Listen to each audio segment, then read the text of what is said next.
I will defund the United Nations. You should not be funding the United Nations. Absolutely. I mean, honestly, it's a total farce of an organization. The anti-Semitism, anti-Israel, it's like a rogues gallery. You have Iran on the Human Rights Council. And you know, just like the way I view it is like your tax dollars.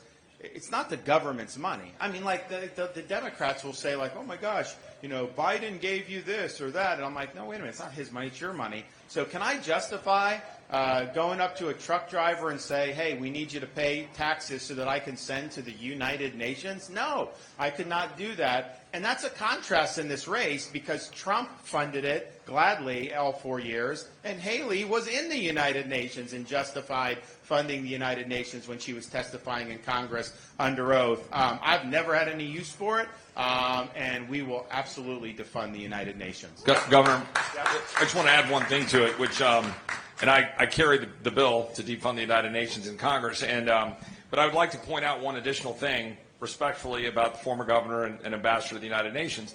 In addition to having been there at a time when we were building up to $12.5 billion a year that we funded the United Nations, we were funding during that time what's called UNRWA, right? The United Nations World Refugee Assistance, or whatever it's called, with massive amount of money going to the Palestinians that we know is going to Hamas.